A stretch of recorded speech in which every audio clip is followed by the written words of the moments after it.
Bonjour. Ça fait longtemps que je n'ai pas fait de capsule. Puis depuis le confinement de la COVID-19, je me posais des questions si je devais en faire d'autres.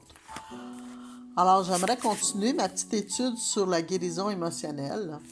Ce qui est important de comprendre dans la guérison émotionnelle, c'est que c'est un processus. Et quand nous sommes des enfants de Dieu, que nous avons accepté Jésus dans notre cœur comme Sauveur et Seigneur, Dieu nous a libérés. Il nous a libérés de quoi? Parce que la Bible a dit, le Christ nous a libérés pour que nous soyons vraiment libres.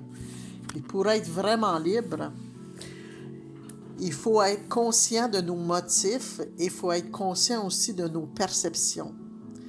Parce que à cause de ce que nous avons vécu dans notre vie, en rapport avec les relations avec nos parents, relations avec nos amis, relations à l'école, les relations avec les gens qui nous ont fait du bien ou nous ont fait du mal, on a des perceptions et parfois ces perceptions-là peuvent être fausses et peuvent nous amener à interpréter les gestes et les comportements des autres selon ce que nous percevons.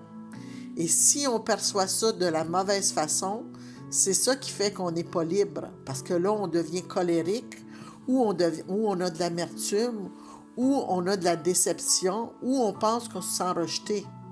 Alors, c'est pour ça qu'il faut être prêt à se sentir guéri à l'intérieur de nous, de tous ces motifs ou de toutes ces perceptions. Et la meilleure façon, c'est de demander à Jésus de venir nous révéler afin qu'on puisse nommer cette perception, nommer ce motif, nommer cette incompréhension. C'est la foi qui va faire que vous allez être capable, la foi en vous-même, que vous allez être capable de l'exprimer aux autres, de nommer l'émotion. Quand on nomme l'émotion, on est capable de l'amener à Jésus, on est capable de l'amener en prière, on est capable de l'amener à la personne qui nous a blessés ou tout simplement à une personne qu'on fait confiance pour dire « je me sens de cette façon-là » et cette façon me brime. Alors, je voudrais avoir une guérison là-dedans, je voudrais qu'on en discute. La communication, la discussion, la prière, c'est des moyens pour guérir notre âme. Je me confie en l'Éternel car il me fait du bien.